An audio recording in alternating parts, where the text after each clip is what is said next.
So മക്കളെ ഇന്ന് നമ്മൾ പുതിയ ചാപ്റ്റർ തുടങ്ങാൻ പോവാണ് photosynthesis in plants. Okay, so വളരെ നല്ല ചാപ്റ്റർ ആണ് ഫോട്ടോസിന്തസിസ്. സോ നമുക്ക് സ്റ്റാർട്ട് ചെയ്യാം. ഓക്കെ, സോ ഫോട്ടോസിന്തസിസ് എന്ന് വെച്ചാൽ എന്താ? സിന്തസിസ് ഓഫ് ഫുഡ് അല്ലേ? സോ പ്ലാന്റ്സ് ഫുഡ് ഉണ്ടാക്കുകയാണ്. ഫുഡ് എന്ന് വെച്ചാൽ food in the form of sugar അഥവാ ഗ്ലൂക്കോസ് ഫോമിലാണ് ഫുഡ് ഉണ്ടാക്കാറ് ഇൻ പ്രസൻസ് ഓഫ് സൺലൈറ്റ്. അതൊക്കെ നിങ്ങൾ ചെറിയ ക്ലാസ്സിൽ പഠിച്ചാണ്, എല്ലാം അറിയാം നിങ്ങൾക്ക്.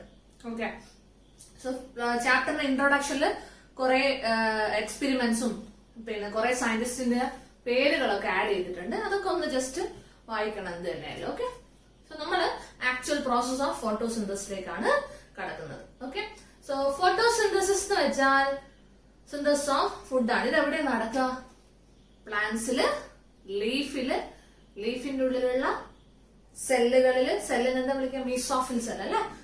മീസോഫിൽ സെൽസിലെ ക്ലോറോപ്ലാസ്റ്റിൽ വെച്ചിട്ടാണ് ഇത് നടക്കുക, നമ്മുടെ പരിപാടി നടക്കുക. സോ ക്ലോറോപ്ലാസ്റ്റിന്റെ സ്ട്രക്ചർ നിങ്ങൾക്ക് അറിയാമെന്ന് വിചാരിക്കുന്നു. Chloroplast is double membrane bound. It consist of grana. ഈ അട്ടി, ഈ കോയിൻസ് അട്ടിക്ക് വെച്ചിരിക്കുന്നില്ലേ? ഈ മൊത്തം കോയിൻസിനെ ആ ഒരു അട്ടീനെ വിളിക്കുന്ന പേരാണ് ഗ്രാന. അതിലുള്ള ഓരോ കോയിൻസിനെ നമ്മൾ വിളിക്കും തൈലക്കോയിഡ്. എന്താ വിളിക്കുക? തൈലക്കോയിഡ് അല്ലെ ഗ്രാനൽ തൈലക്കോയിഡ് അങ്ങനെയും പറയാം. ഓക്കെ, സോ ഇങ്ങനെ കുറെ പിന്നെ ഗ്രാനകൾ ഉണ്ടാവും. ഗ്രാനകൾ തമ്മിൽ കണക്റ്റഡ് ആയിരിക്കും. ഓക്കെ, സോ ഈ കണക്ട് ചെയ്യാൻ ഉപയോഗിച്ച സാധനത്തിന് വിളിക്കുന്ന പേരാണ് സ്ട്രോമ ലാമല്ലേ. എന്താ വിളിക്കുക? സ്ട്രോമ ലാമല്ലേ. പിന്നെ ഈ ഒരു ഗ്രൗണ്ട് സബ്സ്റ്റൻസിനെ സ്ട്രോമ എന്ന് വിളിക്കും. മെട്രിക്സിനെ നമ്മൾ സ്ട്രോമ എന്ന് വിളിക്കും. അണ്ടർസ്റ്റുഡ്? സോ ഇതാണ് ഔട്ടർ മെംബ്രെയിൻ, ഇത് ഇന്നർ മെംബ്രെയിൻ. പിന്നെ DNA കാണാറുണ്ട്, റൈബോസോംസ് കാണാറുണ്ട്. അതൊക്കെ നമ്മൾ സെല്ലിന്റെ യൂണിറ്റ് ഓഫ് ലൈഫിൽ പറഞ്ഞിട്ടുണ്ട്. ഓക്കെ, മെയിൻ ആയിട്ട് നിങ്ങൾ അറിയേണ്ടത് തൈലക്കോയിഡ് എന്താന്നും ഗ്രാന എന്താന്നും അതേപോലെ നമ്മുടെ സ്ട്രോമ എന്താന്നും. ഓക്കെ, സോ ഈ ഒരു സ്ഥലത്ത് വെച്ചിട്ടാണ് നമ്മുടെ ഫോട്ടോസിന്തസിസ് എന്ന് പറയുന്ന പ്രോസസ് നടക്കുന്നത്. ഓക്കെ, അപ്പൊ ഫോട്ടോസിന്തസിസിന് രണ്ട് റിയാക്ഷൻസ് ഉണ്ട്. ആ രണ്ട് റിയാക്ഷൻസ് നടന്നാലേ ഫോട്ടോസിന്തസിസ് നടക്കുന്നു പറയാവൂ. That two reactions are one is light reaction and other one is dark reaction. Light reaction ഉണ്ട്, ഡാർക്ക് റിയാക്ഷൻ ഉണ്ട്. ഓക്കെ, സോ ലൈറ്റ് റിയാക്ഷൻ എന്ന് വെച്ചാൽ ആ വേർഡിൽ തന്നെ ഉണ്ട്. ഈ പരിപാടി നടക്കുന്നത് എപ്പോഴാ? ലൈറ്റിലാണ്. ഡാർക്ക് റിയാക്ഷൻ എന്ന് വെച്ചാൽ അതിന്റെ അർത്ഥം അത് ഡാർക്കിലാണ് നടക്കുക എന്നല്ല, അത് ലൈറ്റിൽ നടക്കും, ഡാർക്കിൽ നടക്കും. ലൈറ്റ് റിയാക്ഷൻ ലൈറ്റിൽ മാത്രമേ നടക്കുള്ളൂ. ഡാർക്ക് റിയാക്ഷൻ ലൈറ്റിൽ നടക്കും, ഡാർക്കിൽ നടക്കും. ഒരിക്കലും തെറ്റിദ്ധരിക്കരുത്, ഡാർക്ക് റിയാക്ഷൻ ഡാർക്കിൽ മാത്രമേ നടക്കൂ. It is actually misnomer. Okay, yes. So light reaction, ഈ രണ്ട് പരിപാടി കഴിഞ്ഞാലാണ് ഫോട്ടോസിന്തസിസ് നടന്നു എന്ന് പറയാൻ പറ്റൂ. ലൈറ്റ് റിയാക്ഷൻ എന്താ നടക്കാന്ന് വെച്ചാൽ synthesis of ATP and NADPH, energy. Okay, so എനർജിനെ ഉണ്ടാക്കുക, ദാറ്റ് ഇസ് ATP NADPH ഇവരുണ്ടാക്കുകയാണ് ലൈറ്റ് റിയാക്ഷൻ ചെയ്യുന്നത്. ഈ രണ്ട് സാധനം ഉണ്ടായി മാത്രമേ നമ്മുടെ ഡാർക്ക് റിയാക്ഷൻ നടക്കുള്ളൂ. ഡാർക്ക് റിയാക്ഷനിൽ നടക്കുക സിന്തസിസ് ഓഫ് ഷുഗർ. നമ്മുടെ എയിം എന്താ? ഷുഗറിനെ ഉണ്ടാക്കുക അല്ലെങ്കിൽ ഗ്ലൂക്കോസിനെ ഉണ്ടാക്കുക എന്നുള്ളതാണ് നമ്മുടെ എയിം. ആ ഗ്ലൂക്കോസിനെ ഉണ്ടാക്കാൻ വേണ്ടിയിട്ടുള്ള സാധനങ്ങളാണ് ATP NADPH. അവരുണ്ടാകുന്ന റിയാക്ഷനെ ലൈറ്റ് റിയാക്ഷൻ എന്നും ആക്ച്വൽ ഷുഗർ സിന്തസിസ് നടക്കുന്ന റിയാക്ഷനെ ഡാർക്ക് റിയാക്ഷൻ എന്നും നമ്മൾ വിളിക്കും. അപ്പം ഇവരില്ലെങ്കിൽ ഇവർക്ക് നടക്കാൻ പറ്റില്ല. Understood? Light reaction also known as photochemical phase.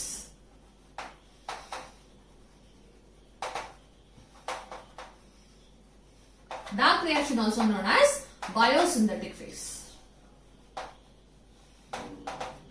Photochemical phase ഉം biosynthetic phase.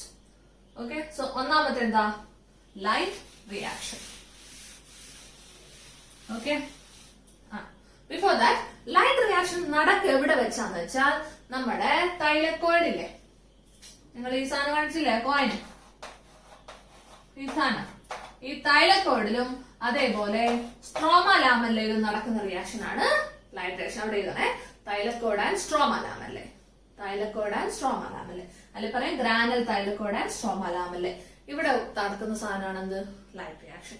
ഡാർക്ക് റിയാക്ഷൻ എവിടെയാണ് നടക്കുക?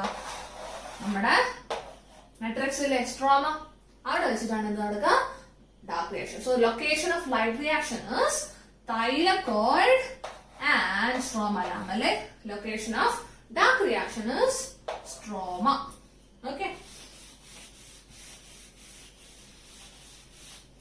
So നമുക്ക് ലൈറ്റ് റിയാക്ഷൻ ആദ്യം പഠിക്കാം.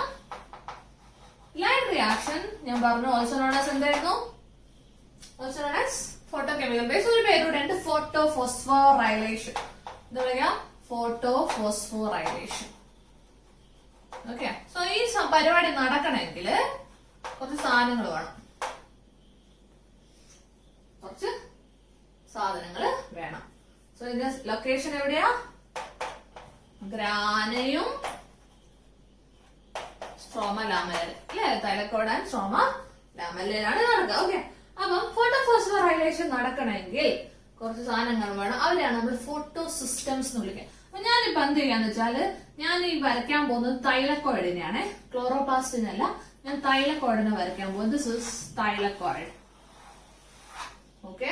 ഓരോ കോയിനിലെ ഒരു കോയിനാണിത്. ഓരോ കോയിൻസ് അടക്കം they are double membrane bound. ക്ലോറോപ്ലാസ്റ്റിനെ പോലെ തന്നെ തൈലക്കോയിഡ് എന്തുവാ? Double membrane bound. അപ്പൊ ഇവിടെ വെച്ചിട്ടാണ് ലൈറ്റ് റിയാക്ഷൻ നടക്കുക. അപ്പൊ ലൈറ്റ് റിയാക്ഷൻ നടക്കാൻ വേണ്ടിയിട്ട് ഈ തൈലക്കോയിഡ് മെംബ്രെയിന്റെ മുകളിൽ കുറച്ച് സഞ്ചികൾ അടുക്കി വെച്ചിട്ടുണ്ട്. ഓക്കെ. ഇതാണ് photo system 2 and this is photo system 1. ഇവരെയാണ് സഞ്ചികൾ എന്ന് പറയുന്നത് ഫോട്ടോ സിസ്റ്റത്തിന്. ഓക്കെ. അപ്പൊ ഞാൻ ഈ ഫോട്ടോ സിസ്റ്റം 1 ആൻഡ് 2 എന്താ സാധനം നോക്കാം. ഓക്കെ. ഈ സഞ്ചികളിലാണ് കുറെ പിഗ്മെന്റ് മോളിക്യൂൾസ് ഉള്ളത്.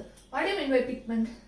ലൈറ്റിനെ, ഡിഫറെന്റ് വേവ് ലെങ്ത് ഓഫ് ലൈറ്റിനെ അബ്സോർബ് ചെയ്യാൻ കഴിവുള്ള മോളിക്യൂൾസിനെയാണ് നമ്മൾ എന്ത് വിളിക്കുക? പിഗ്മെന്റ്സ് എന്ന് വിളിക്കുക. ആ പിഗ്മെന്റ്സ് ഈ സഞ്ചികളിലാക്കിയിട്ട് നമ്മുടെ തൈലക്കോയിഡ് മെംബ്രെയിന്റെ മുകളിലുണ്ട്. 2 ടൈപ്പ് ഓഫ് സഞ്ചികളാണുള്ളത്, ഫോട്ടോ സിസ്റ്റം 1ഉം ഫോട്ടോ സിസ്റ്റം 2. മനസ്സിലായോ? ഓക്കെ. അപ്പൊ ഞാൻ ഈ സഞ്ചിനെ ഒന്ന് സൂം ചെയ്താൽ, ദിസ് സഞ്ചി consist of so many pigment molecules. Okay. So ഞാൻ ഫോട്ടോ സിസ്റ്റം 1 എന്ന് വരയ്ക്കാൻ പോവാണ്. ഇതാണ് ആ സഞ്ചി. നിറച്ച് പിഗ്മെന്റ് മോളിക്യൂൾസ് ആണ് photosystem 1.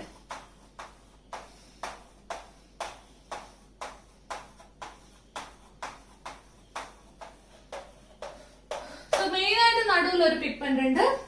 Okay. That pigment is known as chlorophyll a. ഏതാ? Chlorophyll a. ഓക്കെ. ബാക്കിയുള്ള പിഗ്മെന്റ്സ് ഇല്ലേ, അതിന്റെ ചുറ്റുമുള്ള കുറെ പിഗ്മെന്റ്സ്, അവരെയാണ് നമ്മൾ ആക്സസറി പിഗ്മെന്റ്സ് എന്ന് വിളിക്കുക. എന്താ വിളിക്കുക? Accessory pigments. നടുവിലത്തെ പിഗ്മെന്റ് ക്ലോറോഫിൽ എ. അതിന് ചുറ്റിയിട്ടുള്ള കുറെ പിഗ്മെന്റ്സ് എന്ത് വിളിക്കും? Accessory pigments. ആക്സസറി പിഗ്മെന്റ്സിന് മെയിൻ ആയിട്ട് 3 ആൾക്കാരുള്ളത്. They are chlorophyll, b, xanthophyll and carotenoid. These are the pigments involved in accessory pigments. ഏതൊക്കെയാ? ക്ലോറോഫിൽ ബി ഉണ്ട്, xanthophyll ഉണ്ട്, carotenoid ഉണ്ട്. ഓക്കെ. നടുവിൽ ആരുണ്ടാവുക? Chlorophyll a. ഓക്കെ. സോ ഏറ്റവും മെയിൻ ആയിട്ടുള്ള പിഗ്മെന്റ് ക്ലോറോഫിൽ എ ആണ്. അയാൾ നമ്മൾ വിളിക്കും a single molecule of chlorophyll A at the center is known as reaction center. എന്താ വിളിക്കുക? reaction center. Okay. All the pigment molecules, മൊത്തം pigment molecules except one molecule of chlorophyll A. All the pigment molecules except one molecule of chlorophyll A is known as antenna. എന്താ വിളിക്കുക? Antenna. അപ്പൊ ഇതാണ് photo system 1. Okay. അപ്പം ആലോചിക്കുക, പിഗ്മെന്റിന്റെ ജോലി എന്താ? ലൈറ്റിനെ absorb ചെയ്യുക. നിങ്ങൾക്കറിയാം, ഫോട്ടോസിന്തസിസ് നടക്കണമെങ്കിൽ ലൈറ്റ് വേണം. ആ ലൈറ്റിനെ അബ്സോർബ് ചെയ്യുന്ന ആൾക്കാരാണ് പിഗ്മെന്റ്. ഓക്കെ. സോ ലൈറ്റ് വരുന്നു. ഓക്കെ. ഈ ലൈറ്റ് വരുന്നു. ലൈറ്റ് വരുമ്പോൾ എന്ത് സംഭവിക്കുന്നു വെച്ചാൽ, ലൈറ്റിനെ നമ്മുടെ പിഗ്മെന്റ്സ് എല്ലാവരും കൂടെ അബ്സോർബ് ചെയ്യും. ഓക്കെ. ആ എനർജി അബ്സോർബ് ചെയ്യും. നമ്മുടെ ആക്സസറി പിഗ്മെന്റ്സ് ഒക്കെ എന്ത് ചെയ്യുന്ന വെച്ചാൽ, ഈ എനർജീനെ എല്ലാവരും കൂടെ നടുവിലത്തെ റിയാക്ഷൻ സെന്റർ ആയ ക്ലോറോഫിൽ എക്ക് കൊണ്ടേ കൊടുക്കും. ക്ലോറോഫിൽ എ ഭയങ്കരമായിട്ട് എക്സൈറ്റഡ് ആവും. കാരണം അവർക്ക് സ്വന്തമായിട്ട് ലൈറ്റ് കിട്ടുന്നുണ്ട്. പോരാത്തതിന് ബാക്കി എല്ലാവരും കൂടെ അവർ എനർജി എല്ലാവർക്കും കൊടുക്കും. ക്ലോറോഫിൽ എ കൊടുക്കും. ക്ലോറോഫിൽ എ ഭയങ്കരമായിട്ട് എക്സൈറ്റഡ് ആവും. അപ്പൊ എന്ത് സംഭവിക്കുന്നത് വെച്ചാൽ ക്ലോറോഫിൽ എയുടെ ഔട്ടർ ഷെല്ലിലുള്ള രണ്ട്, നിങ്ങൾക്കറിയാം ഒരു ക്ലോറോഫിൽ എന്ന് കേട്ടാൽ തന്നെ മിനറൽ ന്യൂട്രീഷൻ നമ്മൾ പഠിച്ചിട്ടുണ്ട് അല്ലെ. ക്ലോറോഫിൽ എയുടെ സെന്ററിലുള്ള ആളാരാ? മഗ്നീഷ്യല്ലേ, Mg2+. യെസ്, ഔട്ടർ ഷെല്ലില് 2 ഇലക്ട്രോൺ ആണ് മഗ്നീഷ്യത്തിനുള്ളത്. സോ ഭയങ്കരമായിട്ട് എനർജി കിട്ടുമ്പോൾ ഈ 2 ഇലക്ട്രോൺ പുറത്തോട്ടേക്ക് എക്സൈറ്റഡ് ആവും, ചാടും. ഈ 2 ഇലക്ട്രോൺ ആക്സെപ്റ്റ് ചെയ്യാൻ ഒരു മോളിക്യൂൾ ഉണ്ട്, അയാളെ വിളിക്കുന്ന പേരാണ് പ്രൈമറി ഇലക്ട്രോൺ ആക്സെപ്റ്റർ. എന്താ വിളിക്കുക? Primary electron acceptor. അപ്പൊ ഇത്രയും ഇൻവോൾവ് ആണ്. ഇതിനെയാണ് മൊത്തത്തിലാണ് നമ്മൾ എന്ത് വിളിക്കുക? ഫോട്ടോ സിസ്റ്റം എന്ന് വിളിക്കുക. എന്താ വിളിക്കുക? Photo system. Understood? Okay. So photo system 1 ഉം 2 ഉണ്ട് അല്ലെ. 2 ടൈപ്പ് ഓഫ് ഫോട്ടോ സിസ്റ്റം ഉണ്ട്. എന്താ വ്യത്യാസം? ഫോട്ടോ സിസ്റ്റം 1 എന്ന് വെച്ചാൽ they absorb light of wavelength 700 nanometer. 700 nanometer ഉള്ള ലൈറ്റിനെയാണ് അബ്സോർബ് ചെയ്യുന്നതെങ്കിൽ അവരെയാണ് ഫോട്ടോ സിസ്റ്റം 1 എന്ന് വിളിക്കുക. ഓക്കെ. ഇനി 680 നാനോമീറ്റർ ഉള്ള ലൈറ്റിനെയാണ് അബ്സോർബ് ചെയ്യുന്നതെങ്കിൽ അവരാണെന്ത്? Photo system 2. അപ്പൊ ഫോട്ടോ സിസ്റ്റം 1നെ ഞാൻ P700 എന്ന് പറയാം. ഫോട്ടോ സിസ്റ്റം 2നെ എനിക്ക് എന്ത് വിളിക്കാം? P680. ഓക്കെ. അപ്പൊ ഏത് ലൈറ്റിനെയാണോ ഒരു മാക്സിമം അബ്സോർബ് ചെയ്യുക എന്ന അടിസ്ഥാനത്തിലാണ് ഈ 2 ഫോട്ടോ സിസ്റ്റംസ് ഉള്ളത്. ഓക്കെ. അപ്പൊ 700 എന്ന് വെച്ചാൽ ബാക്കിയുള്ളതൊന്നും അബ്സോർബ് ചെയ്യില്ല എന്നല്ല എന്റെ അർത്ഥം. മാക്സിമം അബ്സോർബ് ചെയ്യുക ഏതിനാ? 700 ആണ്. ഓക്കെ. സോ PS1 എന്ന് വെച്ചാൽ P700 ആണ്, PS2 എന്ന് വെച്ചാൽ P680 ആണ്. Okay. That is only difference between PS1 and PS2. അപ്പൊ ഇതാണ് നമ്മുടെ മെയിൻ ആള്. അപ്പൊ ലൈറ്റ് റിയാക്ഷനിൽ നമ്മുടെ PS1 ഉം PS2 കുറെ ജോലി ഉണ്ട്. അപ്പൊ ലൈറ്റ് റിയാക്ഷൻ എന്തിനു വേണ്ടിയിട്ടുള്ള റിയാക്ഷനാ? For the synthesis of ATP and NADPH. So നമ്മൾ പറഞ്ഞു light reaction also known as photophosphorylation അല്ലെ. സോ ഫോട്ടോഫോസ്ഫോറൈലേഷൻ 2 ടൈപ്പ് ഉണ്ട്. നോൺ സൈക്ലിക് ഫോട്ടോഫോസ്ഫോറൈലേഷനും സൈക്ലിക് ഫോട്ടോഫോസ്ഫോറൈലേഷനും. First we are going to study about non-cyclic photophosphorilation. Non-cyclic എന്താ സംഭവിക്കാന്ന് വെച്ചാൽ നമ്മുടെ എയിം എന്താ? ATP NADPH ഉണ്ടാക്കണം എങ്ങനെയെങ്കിലും. ഓക്കെ. ഇവിടെ എന്ത് സംഭവിക്കുന്ന വെച്ചാൽ നോൺ സൈക്ലിക് ഫോട്ടോഫോസ്ഫോറിലേഷൻ നടക്കുന്ന ലൊക്കേഷൻ എവിടെയാ? നമ്മുടെ ഗ്രാനൽ തൈലക്കോയിഡ് കേട്ടോ. എവിടെയാ? ഗ്രാനൽ തൈലക്കോയിഡിന്റെ മുകളിൽ വെച്ചിട്ടാണ് നോൺ സൈക്ലിക് ഫോട്ടോഫോസ്ഫോറൈലേഷൻ നടക്കുക. നോൺ സൈക്ലിക് ഫോട്ടോഫോസ്ഫോറൈലേഷനില് അപ്പൊ ഇതല്ലേ നമ്മുടെ തൈലക്കോയിഡ്, ഇവിടെ സഞ്ചി ഉണ്ടാവും. ഇതാണ് PS2, ഇതാണ് PS1. ഓക്കെ. ഇനി PS2 ലൈറ്റ് വരുന്നു. ഏത് ലൈറ്റാ വരെ? 2 ആണെങ്കിൽ ഏത് ലൈറ്റാ? 680 ആണോ 700 ആണോ? 680 അല്ലെ. 680 നാനോമീറ്റർ വരുന്നു. എന്താ സംഭവിക്കും? 2 ഇലക്ട്രോൺ എക്സൈറ്റഡ് ആവും. That 2 electron is accepted by primary electron acceptor. അപ്പൊ ഈ പ്രൈമറി ഇലക്ട്രോൺ ആക്സെപ്റ്റർക്ക് പല പേരുകളുണ്ട്. അതെന്താന്ന് നമ്മൾ പിന്നെ ക്വസ്റ്റ്യൻ ചെയ്യുമ്പോൾ നമുക്ക് നോക്കാം. ഓക്കെ. സോ പല റിയാക്ഷനിലും പല type of primary electron acceptor ആണ്. Yes. So primary electron acceptor 2 ഇലക്ട്രോണിനെ ആക്സെപ്റ്റ് ചെയ്യും. അപ്പം ആലോചിക്കുക, ഈ 2 ഇലക്ട്രോൺ ഭയങ്കരമായിട്ട് എനർജി കിട്ടിയിട്ടാണ് മുകളിലോട്ടേക്ക് തുള്ളുന്നത്. എപ്പോഴും എനർജി കൂടുമ്പോൾ സ്റ്റെബിലിറ്റി കുറയും, അറിയാലോ. സോ 2 ഇലക്ട്രോൺ എങ്ങനെയെങ്കിലും അവരുടെ എനർജി കളയണം, എന്നാലേ അവർക്ക് എന്ത് കിട്ടുള്ളൂ? സ്റ്റെബിലിറ്റി കിട്ടുള്ളൂ. അതിന് വേണ്ടിയിട്ട് അവൾ പുറത്തോട്ട് തുള്ളിയത്. അപ്പൊ പുറത്തോട്ട് തുള്ളി ആര് ആക്സെപ്റ്റ് ചെയ്തു? പ്രൈമറി ഇലക്ട്രോൺ ആക്സെപ്റ്റർ ആക്സെപ്റ്റ് ചെയ്തു. അത് അവര് വേറെ ചില മോളിക്യൂൾസ്, നമ്മുടെ തൈലക്കോയിഡ് മെംബ്രെയിനില് വേറെയും കുറച്ച് മോളിക്യൂൾസ് ഉണ്ട്. ഓക്കെ. അപ്പൊ പല പേരുകളുണ്ട്. പ്ലാസ്റ്റോ, ഹിനോൺ, പ്ലാസ്റ്റോ, സൈനിൻ, സൈറ്റോക്രോം സി എന്നൊക്കെ പറഞ്ഞാൽ ഇഷ്ടംപോലെ പേരുണ്ടാവും. നിങ്ങൾ പഠിക്കേണ്ട ആവശ്യമില്ല, നിങ്ങൾക്ക് ആവശ്യമില്ല അതൊന്നും. നമുക്ക് NCERT മാത്രം മതി. ഓക്കെ. അപ്പം ഇത്തരം മോളിക്യൂൾസിന് ഈ 2 ഇലക്ട്രോണിനെ ആര് കൈമാറും? പ്രൈമറി ഇലക്ട്രോൺ ആക്സെപ്റ്റർ കൈമാറും. ഓക്കെ. സോ നിങ്ങളുടെ ടെക്സ്റ്റില് ഇത് ഏതൊക്കെ മോളിക്യൂൾസ് ആണ് ഇവിടെ നിൽക്കുന്നതെന്നൊന്നും കൃത്യമായിട്ട് പറഞ്ഞിട്ടില്ല. അവര് ജസ്റ്റ് എന്താ പറയാ, ഇവരെല്ലാരെയും കൂടെ അവരൊറ്റ പേര് വിളിച്ചു. That is electron transport system. എന്താ വിളിച്ചത്? ഇലക്ട്രോൺ ട്രാൻസ്പോർട്ട് സിസ്റ്റം എന്നാണ് വിളിച്ചത്. ഓക്കെ, ആക്ച്വലി ഇവർക്ക് ഇലക്ട്രോൺ ട്രാൻസ്പോർട്ട് സിസ്റ്റത്തിൽ കുറെ ഇലക്ട്രോൺ കാരിയേഴ്സ് ഉണ്ട്, ഓരോരുത്തർക്കും ഓരോ പേരുണ്ട്, അതൊന്നും നിങ്ങളോട് ചോദിക്കാറില്ല. ഓക്കെ, സോ ഇലക്ട്രോൺ ട്രാൻസ്പോർട്ട് സിസ്റ്റത്തിലുള്ള മോളിക്യൂൾസിനെ കണ്ടോ നിങ്ങൾ? പ്ലാസ്റ്റോക്വിനോൺ, പ്ലാസ്റ്റോസൈഡിൻ, പ്ലാസ്റ്റോസൈറ്റോക്രോം സി. ഓക്കെ, അപ്പൊ എന്താണെന്ന് വെച്ചാൽ ഇവര് ഇലക്ട്രോണിനെ, അപ്പൊ ഈ 2 ഇലക്ട്രോൺ പ്രൈമറി ഇലക്ട്രോൺ ആക്സെപ്റ്റർ കിട്ടി, ഇയാൾ അത് ആർക്ക് ആദ്യം കൊടുക്കും? പ്ലാസ്റ്റോക്വിനോണിന് കൊടുക്കും. അത് കൊടുക്കും പ്ലാസ്റ്റോക്വിനോൺ. അപ്പൊ ഇവരിങ്ങനെ വരി നിൽക്കുന്നുണ്ട്. ഇവര് നിൽക്കുന്ന ഓർഡർ ഇവരുടെ റിഡക്ഷൻ പൊട്ടൻഷ്യലിന്റെ അടിസ്ഥാനത്തിലാണ് ഇവർ നിൽക്കുക. റിഡക്ഷൻ പൊട്ടൻഷ്യൽ എന്ന് വെച്ചാൽ ഇലക്ട്രോണിനെ സ്വീകരിക്കാനുള്ള കഴിവാണ്. സോ സ്വീകരിക്കാൻ ഭയങ്കര കഴിവുള്ളവരാണ് മുന്നിൽ നിൽക്കുക, പിന്നെ കുറവുള്ളവര്, പിന്നെ തീരെ കുറവുള്ളവർ.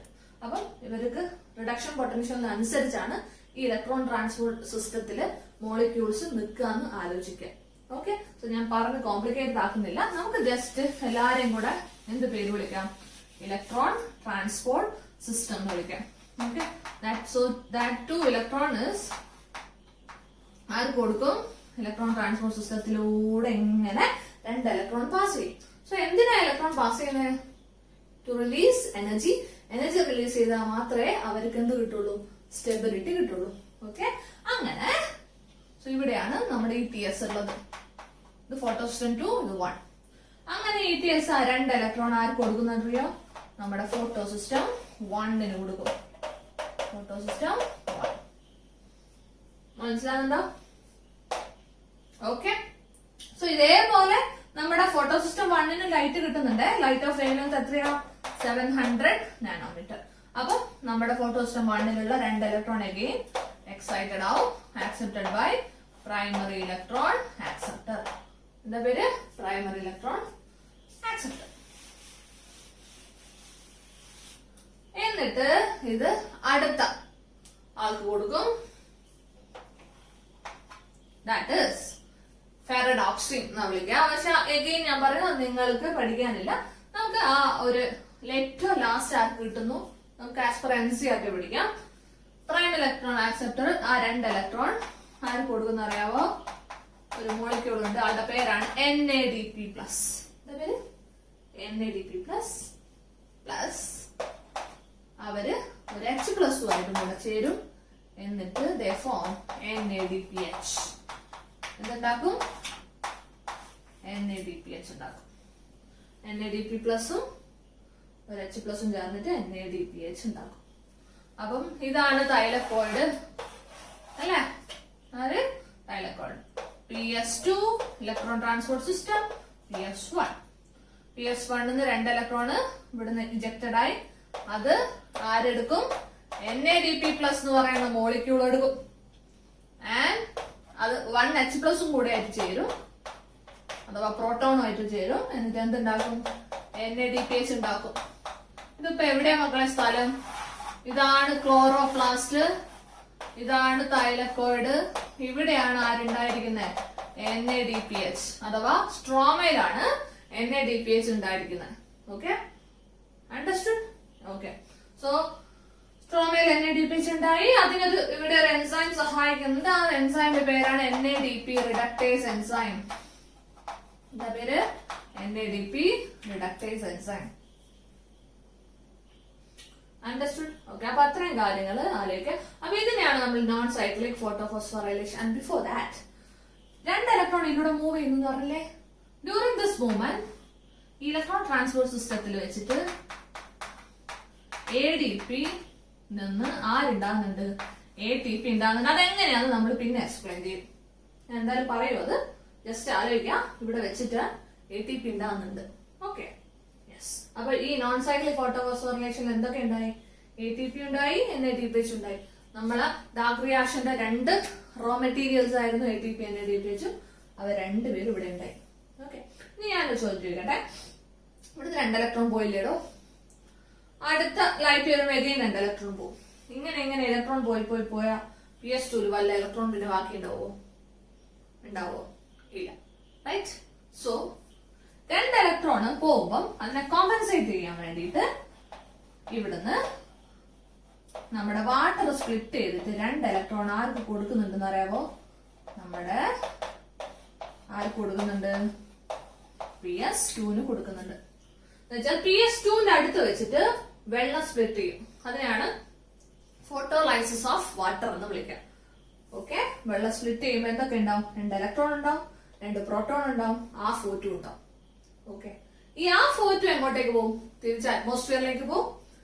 2 ഇലക്ട്രോൺ ആർക്ക് കൊടുക്കും മക്കളെ? PS2 കൊടുക്കും. ആർക്ക് കൊടുക്കും? PS2. അപ്പൊ 2 ഇലക്ട്രോൺ ഇവിടുന്ന് പോകുന്നത് ആര് കോമ്പൻസേറ്റ് ചെയ്ത് കൊടുക്കുന്നുണ്ട്? വെള്ളം കോമ്പൻസേറ്റ് ചെയ്യുന്നുണ്ട്. നമ്മൾ മിനറൽ ന്യൂട്രീഷനിൽ പഠിച്ചായിരുന്നു വാട്ടർ സ്പ്ലിറ്റിങ്ങിന് സഹായിക്കുന്ന 2 മിനറൽസ് ഏതൊക്കെയായിരുന്നു? മാംഗനീസും ക്ലോറിനും. ഓർമ്മ? മാംഗനീസും ക്ലോറിനും. ഓക്കെ, 2 പ്രോട്ടോൺ ഇപ്പൊ എവിടെയാളെ? ഇവിടെ തന്നെയാളെ. ഇത് എവിടെ വെച്ചാ നടക്കുക?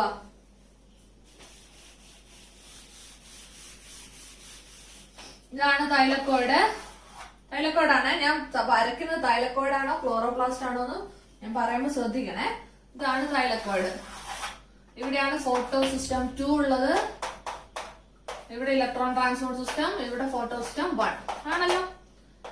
ഇവിടെ വെച്ചിട്ടാണ് വെള്ളം സ്പ്ലിറ്റ് ചെയ്തിട്ട് 2 ഇലക്ട്രോൺ ആർക്ക് കൊടുക്കുന്നത്? നമ്മുടെ ആർക്ക് കൊടുക്കുന്നത്? 2 കൊടുക്കുന്നത്. ഓക്കെ, half O2 പുറത്തോട്ട് റിലീസ് ചെയ്യും. 2 H+ അഥവാ 2 പ്രോട്ടോൺസ് എവിടെയാണുള്ളത്? തൈലക്കോയിഡിന്റെ ല്യൂമൻ അഥവാ തൈലക്കോയിഡ് സ്പേസിലാണ് ഉള്ളത്. ഇതിനെയാണ് തൈലക്കോയിഡ് ല്യൂമൻ അഥവാ തൈലക്കോയിഡ് സ്പേസ് എന്ന് വിളിക്കുക. Okay, yes. അപ്പൊ ഇത്രയാണ് നോൺ സൈക്ലിക് ഫോട്ടോഫോസ്ഫോറൈലേഷൻ. നോൺ സൈക്ലിക് ഫോട്ടോഫോസ്ഫോറൈലേഷനിൽ ശ്രദ്ധിക്കണം, വാട്ടർ സ്പ്ലിറ്റിംഗ് നടക്കുന്നുണ്ട്, ഓക്സിജൻ റിലീസ് ചെയ്യുന്നുണ്ട്, ATP ഉണ്ടാവുന്നുണ്ട്, NADPH ഉണ്ടാവുന്നുണ്ട്. അണ്ടർസ്റ്റുഡ്? ആദ്യം വർക്ക് ചെയ്യുന്ന ആള് PS2, പിന്നെ വർക്ക് ചെയ്യുന്ന ആള് PS1. ഒരിക്കലും 1 കഴിഞ്ഞിട്ടല്ല 2 കഴിഞ്ഞിട്ടാണ് 1. ഓക്കെ, നോൺ സൈക്ലിക് ആണ്. ഓക്കെ, ഇവിടുന്ന് പോയ 2 ഇലക്ട്രോൺ ഇവിടെ തിരിച്ചെത്തുന്നില്ല. അതുകൊണ്ടാണ് നോൺ സൈക്ലിക് എന്ന് വിളിക്കുന്നത്. It is also known as Z scheme. Z scheme എന്നും നമ്മൾ നോൺ സൈക്ലിക് ഫോട്ടോഫോസ്ഫോറൈലേഷനെ വിളിക്കുന്നുണ്ട്. ഇത് നടക്കുന്ന ലൊക്കേഷൻ ഗ്രാനൽ തൈലക്കോയിഡ്.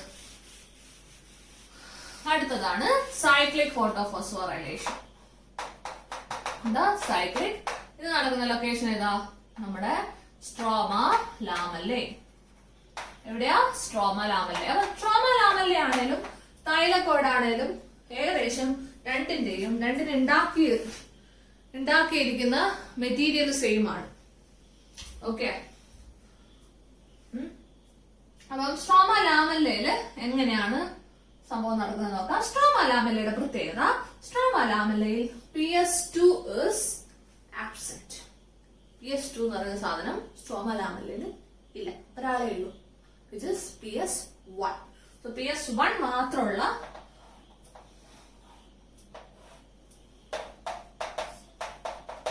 PS1 മാത്രമേ എവിടെയുള്ളൂ? സൈക്ലിക്കിലുള്ളൂ. സോ അഗെയിൻ ലൈറ്റ് വരുന്നു. ലൈറ്റ് ഓഫ് വേവ് ലെങ്ത് എത്രയായിരുന്നു? 700 നാനോമീറ്റർ. 2 ഇലക്ട്രോൺ മുകളിലോട്ട് റിജക്ട് ആവുന്നു, which is accepted by primary electron acceptor. എന്താ പേര്? Primary electron acceptor. ആർക്ക് കൊടുക്കും? ETS കൊടുക്കും. ETS-ലൂടെ ഇലക്ട്രോൺ മൂവ് ചെയ്യുന്ന സമയത്ത് ഇവിടെ ആരുണ്ടാകുന്നുണ്ട്? ATP ഉണ്ടാകുന്നുണ്ട് ഫ്രം ADP. That 2 ഇലക്ട്രോൺ തിരിച്ച് ആര് തന്നെ കൊടുക്കും? PS1-ന് തന്നെ തിരിച്ച് PS1-ലേക്ക് തന്നെ എത്തും. ഓക്കെ, ഇവിടെ NADPH ഉണ്ടാവുന്നുണ്ടോ? ഇല്ല.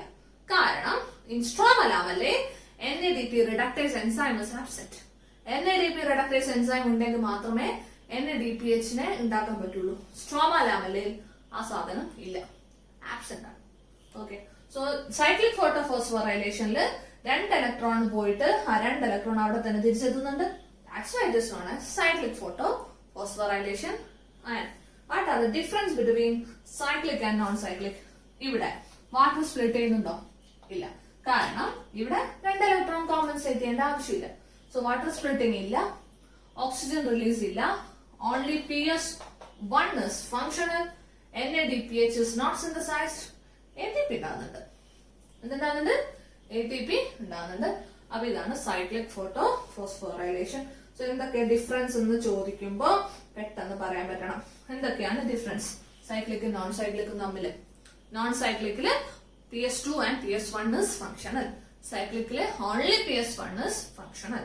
Then non cyclically ATP and NADPH is synthesized, and cyclic only only ATP is synthesized. Then മൂന്നാമത്തെ വ്യത്യാസം non-cyclic location granule thylakoid and stroma lamella രണ്ട് സ്ഥലത്തും നടക്കുന്നുണ്ടായിരുന്നു ഇത് രണ്ട് സ്ഥലത്തില്ല മറ്റൊരു സ്ഥലത്ത് granule thylakoid ആയിരുന്നു ഇതിന്റെ നോൺ സൈക്ലിക്കിന്റെ ലൊക്കേഷൻ. സൈക്ലിക്കിന്റെ location is stroma lamella. Okay, മൂന്നാമത്തെ വ്യത്യാസം നോൺ സൈക്ലിക്കിൽ വാട്ടർ സ്പ്ലിറ്റിംഗ് ഉണ്ട്, സൈക്ലിക്കിൽ വാട്ടർ സ്പ്ലിറ്റിംഗ് ഇല്ല. ഓക്കെ, നോൺ സൈക്ലിക്കിൽ ഓക്സിജൻ റിലീസ് ഉണ്ട്, സൈക്ലിക്കിൽ ഓക്സിജൻ റിലീസ് ഇല്ല. അപ്പൊ ഇത്രയാണ് കുറച്ച് വ്യത്യാസം. Okay, between cyclic and non cyclic. അപ്പം ATP ഉണ്ടാക്കി, നമ്മൾ NADPH ഉണ്ടാക്കി ലൈറ്റ് റിയാക്ഷൻ അല്ലേ. സോ ലൈറ്റ് റിയാക്ഷൻ രണ്ട് ടൈപ്പ് ഉണ്ട്, cyclic and non cyclic. Non സൈക്ലിക്കിനാണ് നമ്മൾ Z സ്കീം എന്ന് വിളിക്കാം.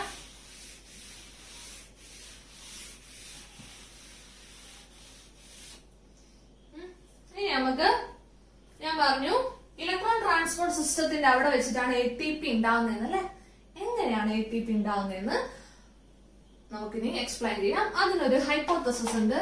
It is known as chemiosmotic hypothesis. ഇതിന്റെ പേര് കെമി-ഓസ്മോട്ടിക് ഹൈപ്പോത്തസിസ്. എന്താണ് ഈ ഹൈപ്പോത്തസിസ് എന്ന് നോക്കാം. This is our thylakoid membrane. Thylakoid membrane consists of PS2, then electron transport system, then PS1.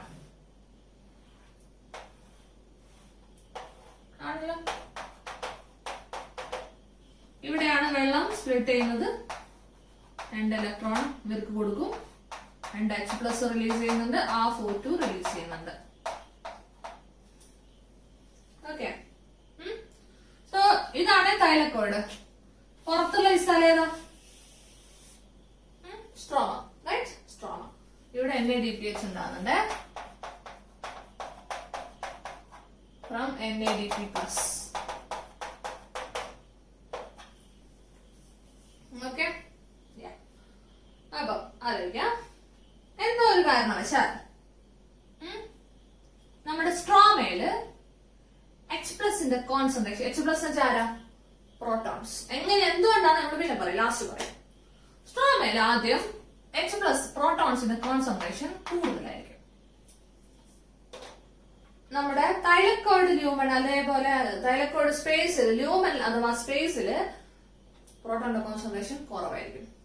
എപ്പോഴും നിങ്ങൾക്കറിയാം മോളിക്യൂൾസിന് ഹൈ കോൺസെൻട്രേഷന് ലോ കോൺസെൻട്രേഷനിലോട്ടേക്ക് പോകാനായിരിക്കും ടെൻഡൻസി. അപ്പൊ എന്തോ കാരണം വെച്ചാൽ പുറത്ത് H+ കോൺസെൻട്രേഷൻ കൂടുതലാണ്, ഉള്ളില് കുറവാണ്. ഓക്കെ, അപ്പൊ എന്ത് ചെയ്യും? ഇവിടുന്ന് H+ ഇതിലൂടെ എങ്ങോട്ടേക്ക് വരും? നമ്മുടെ തൈലക്കോയിഡ് സ്പേസിലോട്ടേക്ക് വരും. എനി പ്രോബ്ലം ഇല്ല. തൈലക്കോയിഡ് സ്പേസിൽ H+ന്റെ കോൺസെൻട്രേഷൻ കൂടുതലല്ലേ. ഒന്ന് ഇങ്ങനെ വരുന്ന ഒരാളെ കാരണമുണ്ട്, രണ്ടാമത്തത് വാട്ടർ സ്പ്ലിറ്റിംഗ് കാരണം ഇവിടെ 2 H+ ഉണ്ട്. അപ്പൊ ഇപ്പൊ എവിടെയാ കോൺസെൻട്രേഷൻ കൂടുതൽ? ഇവിടെ അല്ലെ, പുറത്ത് കുറവാ. അപ്പൊ ഹൈ കോൺസെൻട്രേഷൻ എഗെയിൻ ലോ കോൺസെൻട്രേഷനിലേക്ക് പോവാൻ ഇവർക്ക് ടെൻഡൻസി ഉണ്ടാവും. തിരിച്ച് ഇതിലൂടെ അവർക്ക് പോവാൻ പറ്റൂല, അവർ വേറൊരു വഴിയിലൂടെ പോവാ. അതാണ് രണ്ട് പ്രോട്ടീൻസ് ഉണ്ട് ഇവിടെ. This is CF0 and this is CF1. CF0, CF1 എന്ന് പറയുന്ന ഈ രണ്ട് പ്രോട്ടീൻസിലൂടെയാണ്, കോംപ്ലക്സിലൂടെയാണ് ആര് തിരിച്ചു പോവാ? നമ്മുടെ വന്ന H+ പുറത്തോട്ട് പോവാ. ഓക്കെ, ഇങ്ങനെ പോകുന്ന സമയത്ത് നമ്മുടെ CF0, CF1 ഒരു പേരുണ്ട്, എന്താ അറിയാവോ? ATP synthase enzyme. ATP synthase enzyme ആണ് actually CF0 and CF1. H+ തിരിച്ച് ഇതിലൂടെ പോകുന്ന സമയത്ത് നമ്മുടെ ഈ ATP synthase enzyme ആക്ടിവേറ്റഡ് ആണ്. എന്തോ ആക്ടിവേറ്റ് ആണ്. ATP synthase enzyme ആണ് ആക്ടിവേറ്റ് ആകുന്നത് എന്ന് വെച്ചാൽ leads to the formation of ATP. അപ്പം ഈ ഒരു കോംപ്ലക്സ് ആക്ടിവേറ്റ് ആകുമ്പോൾ നമ്മുടെ സ്ട്രോമയിലുള്ള ADPയും ഇനോർഗാനിക് ഫോസ്ഫേറ്റും കൂടെ ചേർന്നിട്ട് എന്തുണ്ടാവും മക്കളെ?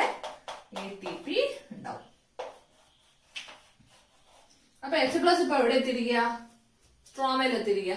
അപ്പൊ ഇപ്പൊ സ്ട്രോമയിലാണ് H+ന്റെ കോൺസെൻട്രേഷൻ കൂടുതൽ അല്ലേ? ഇവിടെ കോൺസെൻട്രേഷൻ കുറഞ്ഞു. ഹൈ കോൺസെൻട്രേഷൻ ലോ കോൺസെൻട്രേഷനിലേക്ക് ആര് വരും? H+ വരും. അഥവാ പ്രോട്ടോൺ വരും. ഇവിടെ കോൺസെൻട്രേഷൻ കൂടും, പുറത്ത് കുറയും, തിരിച്ച് ഇതിലൂടെ പോകും, CH0 CF1 പോകും.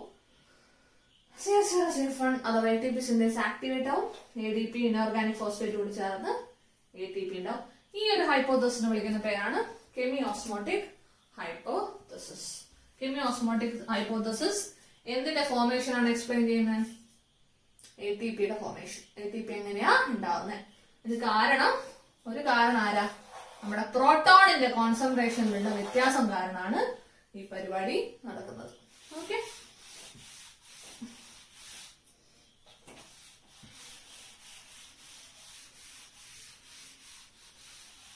so that is light reaction. ഇനി നമുക്ക് ഡാർക്ക് റിയാക്ഷൻ ആണ് പഠിക്കേണ്ടത്. ഡാർക്ക് റിയാക്ഷൻ എന്ന് വെച്ചാൽ എന്തായിരുന്നു? സിന്തസിസ് ഓഫ് ഷുഗർ അല്ലെ? അഥവാ ബയോസിന്തറ്റിക് ഫേസ്. ഇത് നടക്കുന്ന ലൊക്കേഷൻ എവിടെയാ? സ്ട്രോമ. ഈ ഡാർക്ക് റിയാക്ഷൻ ബയോസിന്തറ്റിക് ഫേസിൽ രണ്ട് ടൈപ്പ് ഓഫ് സൈക്കിൾസ് ഉണ്ട്. C3 cycle and C4 cycle. C3 സൈക്കിളും C4 സൈക്കിളും അഥവാ C3 പാത്വേ അഥവാ കാൽവിൻ സൈക്കിൾ. എന്താ വിളിക്കുക? Calvin cycle. This is also known as hatch and slack cycle അല്ലെ ഹാച്ച് ആൻഡ് സ്ലാക്ക് പാത്വേ. സയന്റിസ്റ്റുകളുടെ പേര് വെച്ചിട്ട് രണ്ട് പേര് കൊടുത്തത്. ഓക്കെ, അപ്പൊ ഡാർക്ക് റിയാക്ഷൻ രണ്ട് തരത്തിൽ നടക്കാറുണ്ട്, C3 ആയിട്ടും C4 ആയിട്ടും. C3 ആൻഡ് C4 എന്ന് പറയാൻ കാരണം C3 സൈക്കിളിൽ ഉണ്ടാകുന്ന first stable product is a 3 carbon compound. That's why it is known as C3 cycle. 3 carbon കോമ്പൗണ്ടിന്റെ പേരാണ് ഫോസ്ഫോഗ്ലിസറിക് ആസിഡ്. C4 സൈക്കിളിൽ ആദ്യം ഉണ്ടാകുന്ന സ്റ്റേബിൾ പ്രൊഡക്റ്റ് ഒരു 4 കാർബൺ കോമ്പൗണ്ട് ആണ്. അതുകൊണ്ടാണ് C4 സൈക്കിൾ എന്ന് വിളിക്കുന്നത്. 4 കാർബൺ കോമ്പൗണ്ടിന്റെ പേരാണ് ഓക്സാലോ അസറ്റിക് ആസിഡ്. എന്താ പേര്? Oxalo acetic acid. അപ്പൊ ഫസ്റ്റ് സ്റ്റേബിൾ പ്രൊഡക്റ്റിന്റെ പേരിലാണ് അവർക്ക് C3 ആൻഡ് C4 എന്ന് പറയുന്നത്. അപ്പൊ ഡാർക്ക് റിയാക്ഷൻ രണ്ട് തരത്തിൽ നടക്കാം, C3 സൈക്കിൾ ആയിട്ടും C4 സൈക്കിൾ ആയിട്ടും. ഓക്കെ, അപ്പൊ എന്താണ് dark reaction? Synthesis of sugar. ഇത് നടക്കുന്ന ലൊക്കേഷൻ എവിടെയാ? സ്ട്രോമ. നമുക്ക് ആദ്യം പഠിക്കുന്നത് C3 സൈക്കിളാണ്. അപ്പൊ നമുക്ക് നേരത്തെ റോ മെറ്റീരിയൽസ് രണ്ടാളെ ഉണ്ടാക്കി വെച്ചിട്ടുണ്ട് ലൈവ് റിയാക്ഷനിൽ, ATPയും NADPHും. ഇവരെ നമ്മൾ യൂസ് ചെയ്യാൻ പോവാണ് ഡാർക്ക് റിയാക്ഷനിൽ. നോക്കാം. First one is C3 cycle. Okay, സ്ട്രോമയിൽ വെച്ച് നടക്കുകയാണ്.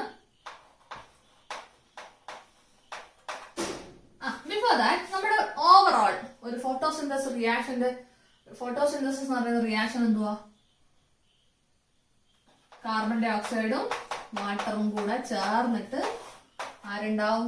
C6H12O6 plus oxygen. ബാലൻസ് ചെയ്താൽ 6CO2 പ്ലസ് 12H2O gives. ഇതാണ് reaction in the presence of sunlight. എവിടെ വെച്ചിട്ട് 12H2O? എവിടെയാ 12H2O ഉപയോഗിച്ച്? നേരത്തെ വാട്ടർ സ്പ്ലിറ്റിംഗിൽ H2O ഉപയോഗിക്കുന്നില്ലേ? അതാണ് ഈ സാധനം. കാർബൺ ഡൈ ഓക്സൈഡിന് ഉപയോഗിക്കുന്നത് നമ്മുടെ ഈ ഡാർക്ക് റിയാക്ഷനിലാണ്. അപ്പൊ കാർബൺ ഡൈ ഓക്സൈഡിൽ നിന്നാണ് ഷുഗർ ഉണ്ടാവുന്നത്. H2O സ്പ്ലിറ്റ് ചെയ്തിട്ടാണ് ആരുണ്ടാവുന്നത്? ഓക്സിജൻ റിലീസ് ചെയ്യുന്നത്. നേരത്തെ കണ്ടല്ലേ?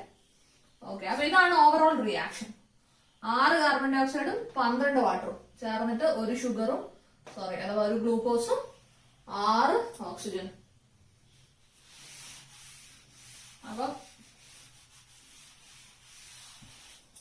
C3 സൈക്കിൾ 3 സ്റ്റെപ്പുകളാണുള്ളത്.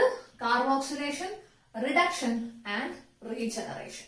കാർബോക്സിലേഷൻ, റിഡക്ഷൻ ആൻഡ് റീജനറേഷൻ എന്തൊക്കെയാന്ന് നമുക്ക് പറയാം.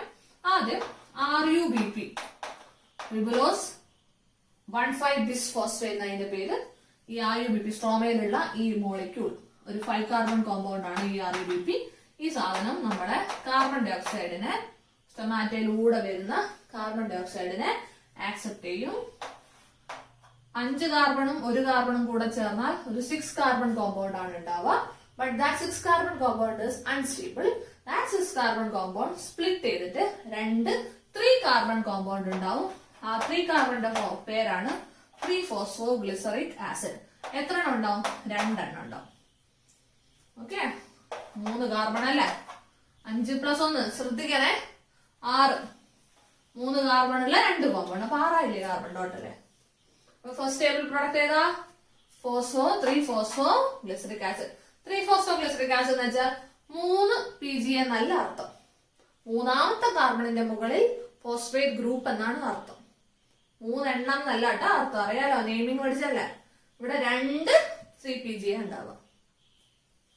ഓക്കെ, നമ്മളിപ്പോ 2 എണ്ണത്തിന്റെ കാര്യം വെച്ച് നമ്മൾ ചെയ്യുന്നില്ല, നമ്മൾ ഒറ്റൊന്ന് വെച്ചാണ് ചെയ്യുന്നത്. 2 നമുക്ക് അവസാനം ബാലൻസ് ചെയ്യാം. ഈ 3PGയെ combines with our first product of മറ്റേ സാധനം എന്ത്, ലൈറ്റ് റിയാക്ഷൻ. ആരാത്? ATP.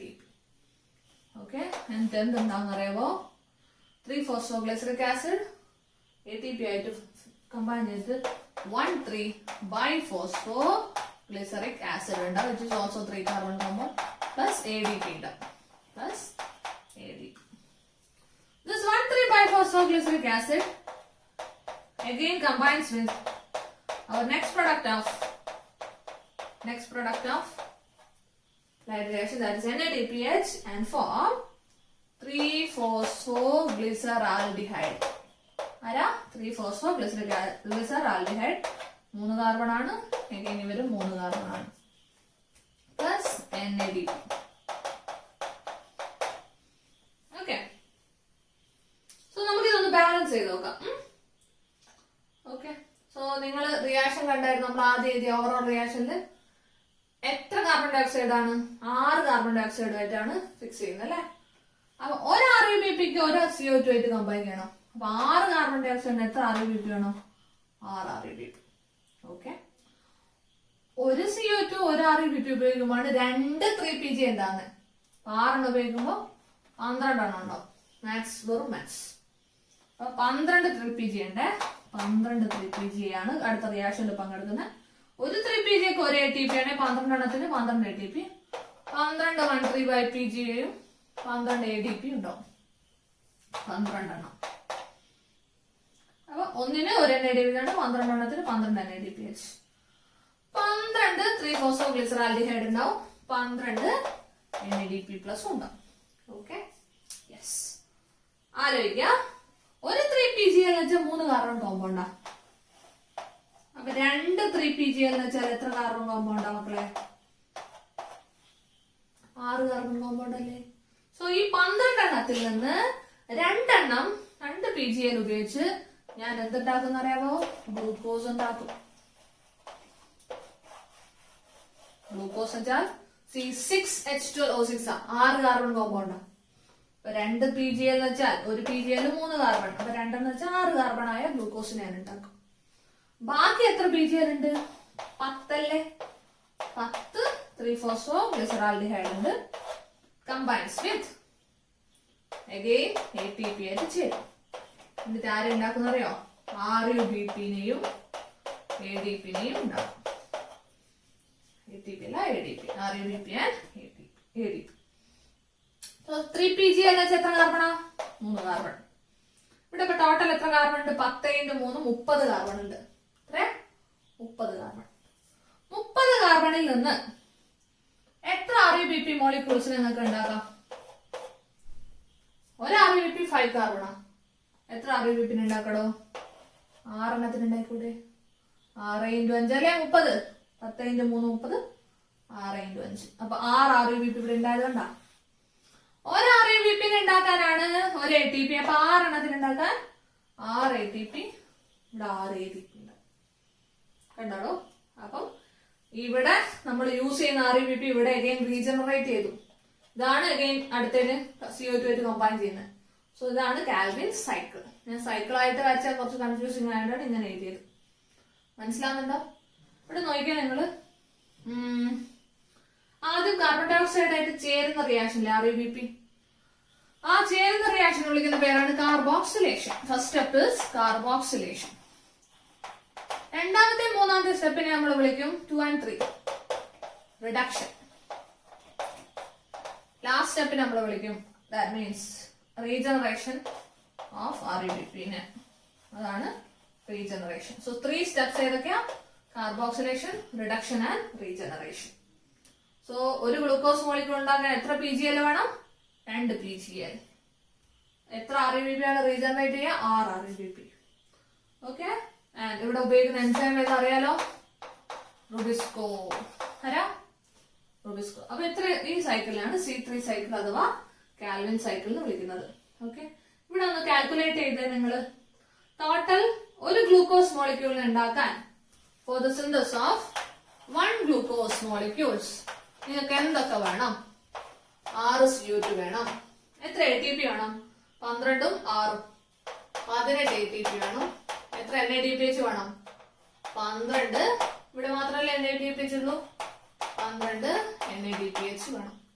ഇത്രയും സാധനം ഉണ്ടായാലേ നിങ്ങൾക്ക് ഒരു ഗ്ലൂക്കോസ് മോളിക്യൂളിനെ ഉണ്ടാക്കാൻ പറ്റുള്ളൂ. മനസ്സിലാകുന്നുണ്ടോ? ഓക്കെ. ഇനി നേരെ തിരിച്ച് 6 CO2 ഫിക്സ് ചെയ്യുമ്പോഴാണ് ഒരു ഗ്ലൂക്കോസ് മോളിക്യൂൾ ഉണ്ടാകുന്നത്. പല രീതിയിൽ ക്വസ്റ്റ്യൻ അങ്ങോട്ടും ഇങ്ങോട്ടും മറച്ചു ചോദിക്കാം. 6 CO2 ഫിക്സ് ചെയ്യുമ്പോഴാണ് ഒരു ഗ്ലൂക്കോസ് മോളിക്യൂൾ ഉണ്ടാകുന്നത്. ശ്രദ്ധിക്കണേ. അപ്പം ഒരു CO2 ഫിക്സ് ചെയ്യാൻ, ഒരു CO2 ഫിക്സ് ചെയ്യുമ്പോൾ എത്ര ഗ്ലൂക്കോസ് ഉണ്ടാവും? 6 CO2 ഫിക്സ് ചെയ്യുമ്പോൾ 1 ഗ്ലൂക്കോസ്. അപ്പൊ ഒരു CO2 ഫിക്സ് ചെയ്യുമ്പോ 1/6 ഗ്ലൂക്കോസ് മോളിക്യൂൾ ഉണ്ടാവും. ഓക്കെ. ഒരു ഗ്ലൂക്കോസിനെ ഒരു CO2 ഫിക്സ് ചെയ്യാൻ അഥവാ ഒരു തവണ കാൽവിൻ സൈക്കിൾ ചുറ്റാൻ വേണ്ടി ഇവിടെ ഒരു CO2 ഫിക്സ് ചെയ്യലാണ് ഒരു കാൽവിൻ സൈക്കിൾ. 6 എണ്ണം ഇങ്ങനെ കറങ്ങിയാലാണ് ഒരു ഗ്ലൂക്കോസ് മോളിക്യൂൾ ഉണ്ടാവുക. ഓക്കെ. അപ്പൊ 6 CO2 ഫിക്സ് ചെയ്ത ഒരു ഗ്ലൂക്കോസ്. ഒരു CO2 അല്ലെ ഒരു കാൽവിൻ സൈക്കിളിൽ എത്ര ഗ്ലൂക്കോസ് ആണ് ഉണ്ടാകുന്നത്? 1/6 ഗ്ലൂക്കോസ് ആണ് ഉണ്ടാകുന്നത്. 1/6 ഗ്ലൂക്കോസ് ഉണ്ടാവാൻ അതായത് ഒരു കാൽവിൻ സൈക്കിളിൽ എത്ര ATP വേണം? 6 തവണ കാൽവിൻ സൈക്കിൾ ചുറ്റിയാൽ 18 ATP ഉണ്ടാവും. ഒരു തവണ ചുറ്റുമ്പോഴോ എത്ര ATP? 18/6 എത്രയാ? 3 ATP. എത്ര NADPH? 2 12/6 NADPH. അപ്പൊ ഇങ്ങനെയും ചോദിക്കാം. 1 കാൽവിൻ സൈക്കിളിൽ ഫോർ 1 കാൽവിൻ സൈക്കിൾ എന്തൊക്കെ വേണം? 1 CO2, 3 ATP and 2 NADPH. So ഒരു കാൽവിൻ സൈക്കിൾ ചുറ്റാൻ വേണ്ടിയിട്ട് ഒരു CO2 വേണം, 3 ATP വേണം, 2 NADPH വേണം. ഓർമ്മിക്കണം ഈ value, very important. And 1 Calvin cycle ചുറ്റിക്കഴിഞ്ഞാൽ എത്ര ഗ്ലൂക്കോസിനെ നിങ്ങൾക്ക് കിട്ടും? 1/6 ഗ്ലൂക്കോസിനെ കിട്ടുള്ളൂ. ഓക്കെ. അപ്പൊ അങ്ങനെ വെച്ചാൽ ഇങ്ങനെ പറയണം. ഇനി 6 കാൽവിൻ സൈക്കിൾ ചുറ്റിയാലേ ഒരു ഗ്ലൂക്കോസിനെ നിങ്ങൾക്ക് കിട്ടുള്ളൂ. അപ്പൊ 6 കാൽവിൻ സൈക്കിളിന് ഏതൊക്കെ വേണം? 6 CO2, 18 ATP and 12 NADPH. Okay. അപ്പൊ ഇങ്ങനെ തിരിച്ചു മറിച്ചൊക്കെ ക്വസ്റ്റ്യൻ വരാം കേട്ടോ. അപ്പൊ ഇതാണ് എന്ത്? C3 സൈക്കിൾ അഥവാ കാൽവിൻ സൈക്കിൾ. ഓക്കെ. സോ എന്തുകൊണ്ടാണ് C3 എന്ന് വിളിക്കാൻ കാരണം? Because the first stable product is a 3-carbon compound and it is known as 3-phosphoglyceric acid. What are the 3 steps in Calvin cycle? What are the 3 steps? Carboxylation, reduction and regeneration. Carboxylation, reduction and regeneration. And where is the location? Stroma is the location of C3 cycle. Dark reaction location stroma. അടുത്ത reaction ഏതാ മക്കളെ? C4 pathway അഥവാ Hatch and Slack pathway. So next pathway is before that നമുക്ക് വേറൊരു സാധനം പറയാനുണ്ട്. Photo respiration.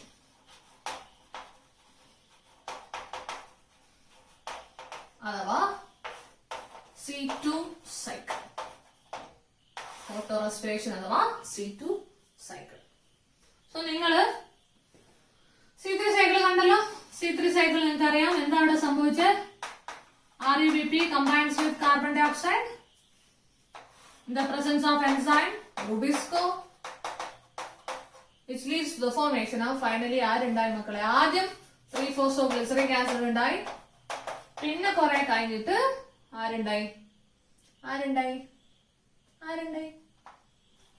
നമ്മുടെ glucose ആയി. ഓക്കെ, റുബിസ്കോന്റെ ഫുൾ ഫോം എന്താ? റുബിസ്കോ എന്ന് വെച്ചാൽ ribulose bisphosphate carboxylase oxygenase. Carboxylase oxygenase. Carboxylase എന്ന് വെച്ചാൽ കാർബൺ ഡൈ ഓക്സൈഡുമായിട്ട് കമ്പൈൻ ചെയ്യുന്നതിനാണ് കാർബോക്സിലേഷൻ എന്ന് വിളിക്കുക. ഓക്സിജനേഷൻ എന്ന് വെച്ചാൽ ഓക്സിജനായിട്ട് കമ്പൈൻ ചെയ്യാം. So Rubisco has the affinity towards both CO2 and oxygen. IUPAC നെ CO2 ആയിട്ട് കമ്പൈൻ ചെയ്യിപ്പിക്കാനും ഇവർക്ക് കഴിവുണ്ട്, ഓക്സിജൻ ആയിട്ട് കമ്പൈൻ ചെയ്യിപ്പിക്കാനും അവർക്ക് കഴിവുണ്ട്. CO2 ആയിട്ട് കമ്പൈൻ ചെയ്യുമ്പോഴാണ് അവസാനം ആരുണ്ടാവുന്നത്? ഗ്ലൂക്കോസ് ഉണ്ടാവുന്നത്. In case if Rubisco combines IUPAC with O2, ഓക്സിജനുമായിട്ടാണ് കമ്പൈൻ ചെയ്യുന്നതെങ്കിൽ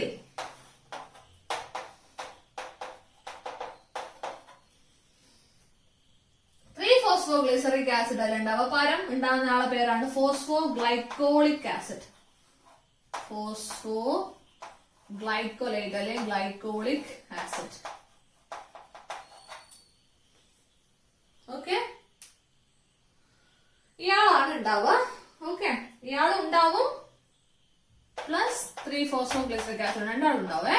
ഇയാളുണ്ടാവും, ഫോസ്ഫോഗ്ലൈക്കോളിക് ആസിഡും ഫോസ്ഫോഗ്ലിസറിക് ആസിഡ് ഉണ്ടാവും.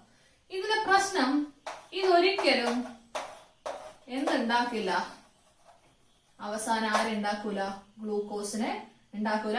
ഫസ്റ്റ് ടേബിൾ പ്രൊഡക്റ്റ് ആയ ഫോസ്ഫോഗ്ലൈക്കോളിക് ആസിഡ് Z2 കാർബൺ പോകുമ്പോൾ, അതുകൊണ്ടാണ് ഇതിനെ എന്ത് വിളിക്കുന്നത്? C2 സൈക്കിൾ എന്ന് വിളിക്കുന്നത്. അവസാനം ഗ്ലൂക്കോസിനെ ഉണ്ടാക്കുമോ ഇവര്? ഇല്ല. സോ ഇതൊരു നല്ല റിയാക്ഷൻ ആണോ? ഒരിക്കലും അല്ല. കാരണം നമ്മൾ നേരത്തെ ലൈറ്റ് റിയാക്ഷനിൽ ഉണ്ടാക്കിയ ATP NADPH ഒക്കെ ഇവിടെ വെറുതെ ഉപയോഗിച്ചു പോകും, വേസ്റ്റ് ആയി പോകും. പോരാത്തതിന് ഗ്ലൂക്കോസ് ഉണ്ടാവുകയില്ല. അപ്പൊ ഇതൊരു നല്ല റിയാക്ഷൻ ആണോ? അല്ല. സോ ഇതിനെയാണ് ഫോട്ടോ റെസ്പിറേഷൻ എന്ന് വിളിക്കാൻ കാരണം. ഫോട്ടോ റെസ്പിറേഷൻ എന്ന് വിളിക്കാൻ കാരണം നിങ്ങൾക്കറിയാം, ഫോട്ടോസിന്തസിസിൽ CO2 നമ്മൾ ആക്സെപ്റ്റ് ചെയ്യുന്നു, ഓക്സിജൻ റിലീസ് ചെയ്യുന്നു. റെസ്പിറേഷനിൽ എന്താ സംഭവിക്കുക? ഓക്സിജൻ ആക്സെപ്റ്റ് ചെയ്ത് CO2 റിലീസ് ചെയ്യുക. സോ ഇവിടെ ഓക്സിജൻ ആക്സെപ്റ്റ് ചെയ്യുന്നു, CO2 റിലീസ് ആകുന്നുണ്ട് റിയാക്ഷനിൽ. That's why this reaction is known as photorespiration. This is actually a wasteful process. നല്ലതാണോ? അല്ല. ഇതിന് കാരണക്കാരൻ ആരാ? അവർ റുബിസ്കോ എൻസൈം. ബിക്കോസ് റുബിസ്കോക്ക് ഡുവൽ ബിഹേവിയർ. റുബിസ്കോ ചിലപ്പം നാഗവല്ലിയാവും, ചിലപ്പം ഗംഗയാവും. ഗംഗയാവുന്ന സമയത്താണ് നമ്മുടെ ഗ്ലൂക്കോസിൽ ഉണ്ടാകുന്നത്. നമ്മൾ നേരത്തെ പറഞ്ഞ കാൽവിൻ സൈക്കിളിലൂടെ ഗ്ലൂക്കോസ് ഉണ്ടാവും. ഇനി ചില കണ്ടീഷനിൽ ദുർഗാഷ്ടമിയുടെ അന്ന് നാഗവല്ലിയായില്ലേ? സോ റുബിസ്കോനെ സംബന്ധിച്ച് അവർ ദുർഗാഷ്ടമി എപ്പാന്ന് പറയുമ്പോൾ രണ്ട് കണ്ടീഷനാണ്.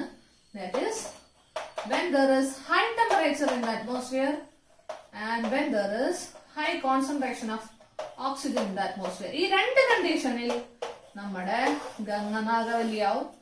അപ്പം എന്ത് സംഭവിക്കും? IUPAC ഓക്സിജനുമായിട്ടാണ് ബൈൻഡ് ചെയ്യുക. എന്നിട്ടുണ്ടാകുന്ന ഫസ്റ്റ് ടേബിൾ പ്രോഡക്റ്റ് ആണ് ഫോസ്ഫോഗ്ലൈക്കോളിക് ആസിഡ്.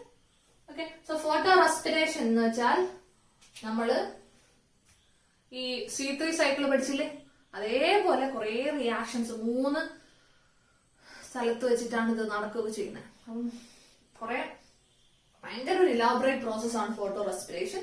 അതിനെപ്പറ്റി നിങ്ങൾക്ക് പഠിക്കാനില്ല ടെക്സ്റ്റ് ബുക്കില്. നമ്മുടെ ആ ക്വസ്റ്റ്യൻസിൽ അവർ ചില ക്വസ്റ്റ്യൻസ് ഒക്കെ ആഡ് ചെയ്തിട്ടുണ്ട്, നമുക്ക് അത് ഇഗ്നോർ ചെയ്യാം. അതായിരിക്കും നല്ലത്. കാരണം നിങ്ങൾക്ക് ഭയങ്കര ഒരു ഹാഫ് ആൻ അവർ മിനിമം വേണം നമുക്ക് ആ മൊത്തം ഫോട്ടോ റെസ്പിറേഷൻ എന്ന് പറയുന്ന പ്രോസസ് എക്സ്പ്ലെയിൻ ചെയ്യാൻ. ഓക്കെ, ജസ്റ്റ് നിങ്ങൾ ഇതെവിടെ നടക്കാന്നും ഇതിലുണ്ടാകുന്ന ഫസ്റ്റ് ടേബിൾ പ്രൊഡക്റ്റ് ഏതാന്നൊക്കെ ആലോചിച്ചാൽ മതി. ഇതെവിടെ നടക്കാന്നൊക്കെ ഞാൻ പറഞ്ഞുതരാം. ആരാ ഫസ്റ്റ് ടേബിൾ പ്രൊഡക്റ്റ്? ഫോസ്ഫോഗ്ലൈക്കോളിക് ആസിഡ്. അത് കഴിഞ്ഞിട്ടും പിന്നെയും കുറെ സ്റ്റെപ്സ് നടന്നിട്ടാണ് അവസാനം ഗ്ലൂക്കോസ് ഉണ്ടാകുന്നില്ല, വേറെ സാധനങ്ങളൊക്കെയാണ് ഉണ്ടാവുക. Okay, so that process is photorespiration അഥവാ C2 സൈക്കിൾ. ഏതൊക്കെ രണ്ട് കണ്ടീഷൻ? ഹൈ ടെമ്പറേച്ചറും ഹൈ കോൺസെൻട്രേഷൻ ഓഫ് ഓക്സിജൻ. അപ്പം ഫോട്ടോ റെസ്പിറേഷൻ കഴിഞ്ഞു. ഓക്കെ, സോ ഫോട്ടോ റെസ്പിറേഷൻ ഒരു വേസ്റ്റ്ഫുൾ പ്രോസസ് അല്ലെ? ഈ ഫോട്ടോ റെസ്പിറേഷൻ എന്ന് പറഞ്ഞ വേസ്റ്റ്ഫുൾ പ്രോസസ് അവോയ്ഡ് ചെയ്യാൻ വേണ്ടിയിട്ട് ചില പ്ലാന്റ്സ് കാണിക്കുന്ന അഡാപ്റ്റേഷൻ ആണെന്ത്? C4 സൈക്കിൾ അഥവാ hatch and slack pathway. Okay, photo respiration തടയാൻ വേണ്ടിയിട്ട്. അപ്പൊ ഫോട്ടോ റെസ്പിറേഷൻ നടന്നാൽ പ്ലാന്റിന്റെ ബയോമാസ് പ്രൊഡക്ടിവിറ്റി ഒക്കെ എന്താവും, കുറയും, ഉണ്ടാക്കുന്ന ഷുഗറിന്റെ അളവൊക്കെ കുറയും. ഓക്കെ, അങ്ങനെ കുറെ പ്രശ്നമുണ്ട്. അപ്പൊ അത് പാടില്ല അല്ലെ, നല്ല അല്ലാത്തതുകൊണ്ട് പ്ലാന്റ്സ് കാണിക്കുന്ന അഡാപ്റ്റേഷൻ ആണ് CD4 പാത്വേ. അതെന്താന്ന് നെക്സ്റ്റ് വീഡിയോയിൽ നോക്കാം.